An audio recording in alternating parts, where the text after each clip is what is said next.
Cup of coffee time. Right. Time for another music review. The good thing about music, there's a really good thing about music, is that there's some certain albums or certain songs or whatever, you don't listen for years, you know, and you kind of like stick them on or whatever, then it kind of like, the magic of it kind of like transports you back to the time where you've either first bought the record, first getting into the record, or a certain time, a place of your life and stuff like that. Music is, it evokes all the memory, doesn't it? Music. Anyway, I'm waffling on, and today's album review is from a band which, let's face it, you haven't heard of this band, well, you got a bit of a problem, haven't you? Really. We have got, the album we're going to review is The Number of the Beast from Iron Maiden. That's right, boys and girls, Iron Maiden. There you go, there's the back of it. This is the original CD release. I bought it years ago. I'll show you the inlay anyway. There we go.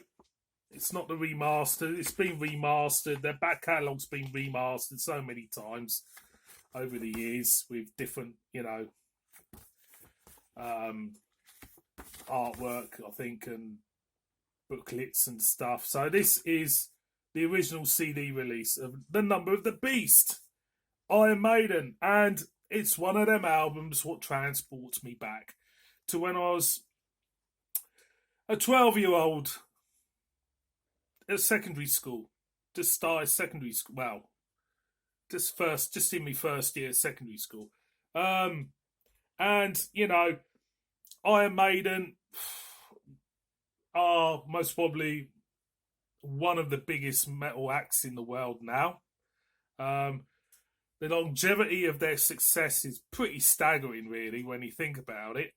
They had a little bit of a iffy point in the 90s and that, but let's face it, they are, a worldwide band. They are massive wherever you go in the world. Any country, anywhere, people will know who Iron Maiden are. And of course, from the time I was 12 years old, a lot of me and a few mates had their corner of their bedroom was dedicated to Iron Maiden and Eddie. Thousands upon thousands of kids, through the longevity of this band, have blazoned one half of their bedroom in Iron Maiden livery. Who hasn't? Because the one thing what Iron Maiden had above all their other peers was the marketing. Because look at that. Now there's a shop in Blackpool years ago what did about a 3 foot tall, 3.5 foot tall Eddie with the devil. Believe it or not. Anyway, this album, what does it mean to me? Where did I first discover this album? Well, back in the day, there used to be a newsagent called Martin.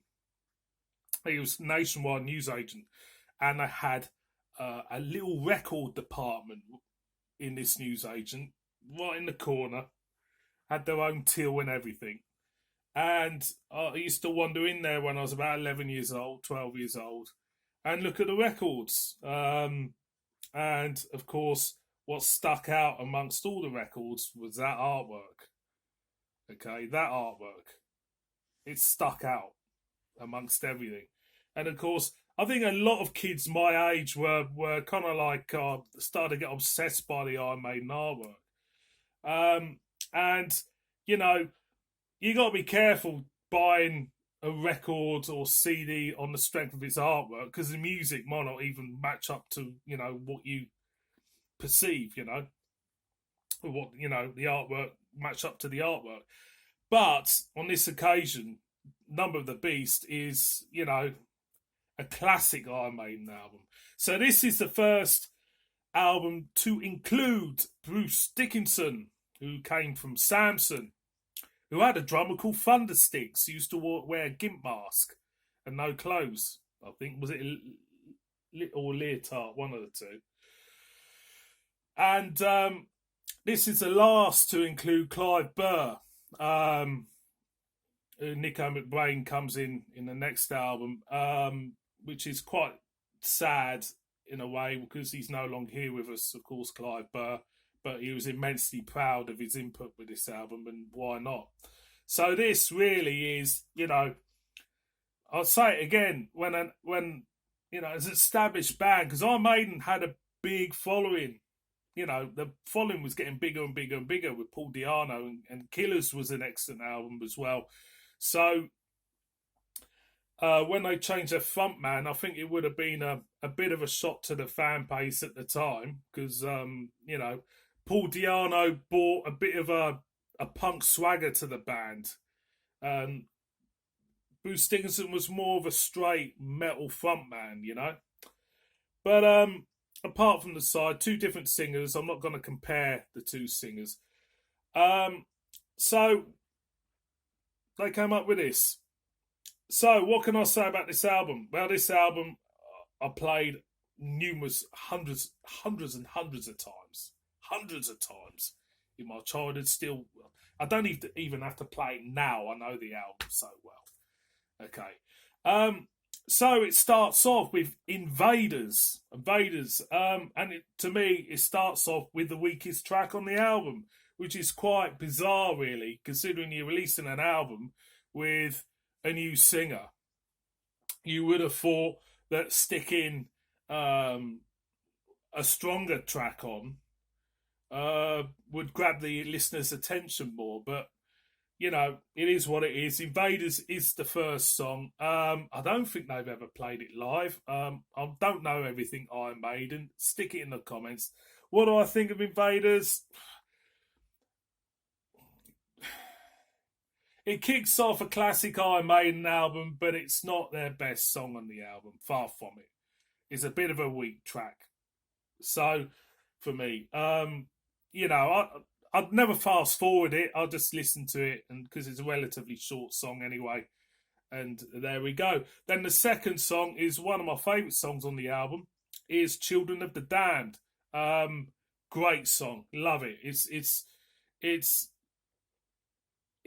kind of like one of them songs where you just wish they played it more often live. "Children of the Damned." It's a really underrated song from where I stand, because I don't really put it a lot in their set list. So for me, the album truly starts with "Children of the Damned." Then the third song is "The Prisoner," which is quite hooky. It's got a nice hooky chorus. It's based on the 1960s or 70s TV series The Prisoner, which was shot in Port Merion, I think. And for me, I think it's got a lot of Adrian Smith input in this song, because it's got a melody to it which Adrian Smith does bring to the band.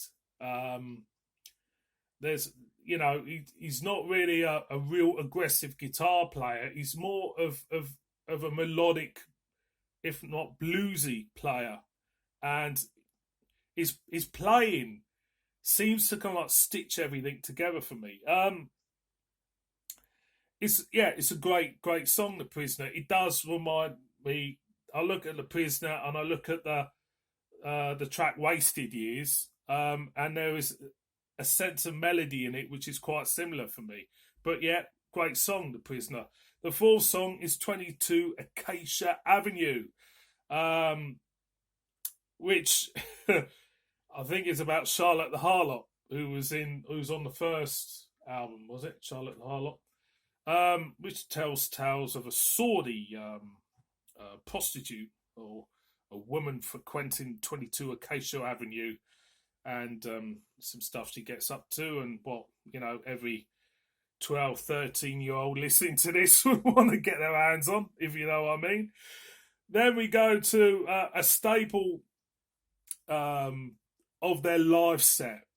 I don't think it's been out of their live set ever since they recorded it. The Number of the Beast, which, you know, at the time, I reckon, you know, the actual kind of like religious sect in America would have had, you know, would be having a field day with them.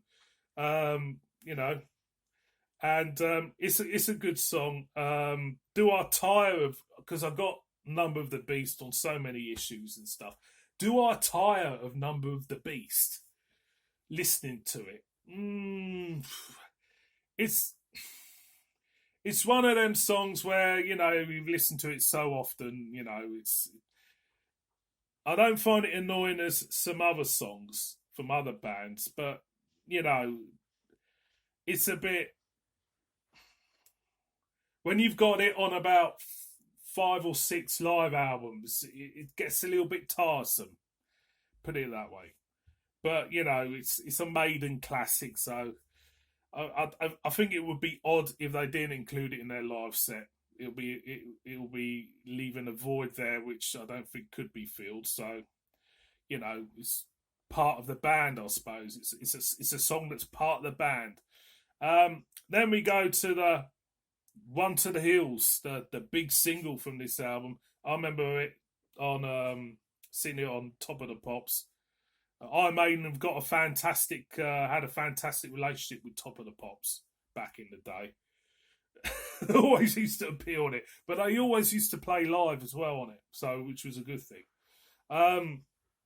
Yeah, what can I say about Run to the Hills? If you haven't heard Run to the Hills, well, it's got that typical, I call it Maiden Shergar riffs, you know, which is a lot of Maiden stuff. But you know, it's a class, you know, it's a classic single, isn't it? You know, you can't say much else about it. Run to the Hills, you know, I do like listening to it even now. Then we got another weak song. I'll call it a weak song because it is compared to the rest of the stuff on the album. Gangland. I don't mind it. It's got an odd tempo to it.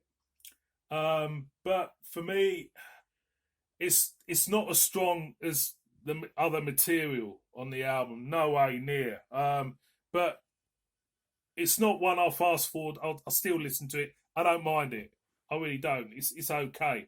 Then we come to the last track on the album, which is, you know, I see as a classic and just as important live as Number of the Beast, and that is Hallowed Be Thy Name, which is, you know, fantastic song.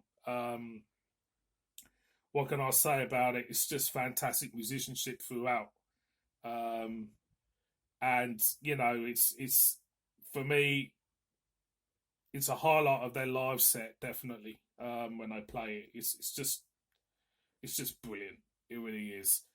So that's the album review. What do I think of this album, boys and girls? Well, if you look at it from the perspective of an Iron Maiden album, as an Iron Maiden album, it's pretty much essential. It is a classic Iron Maiden album.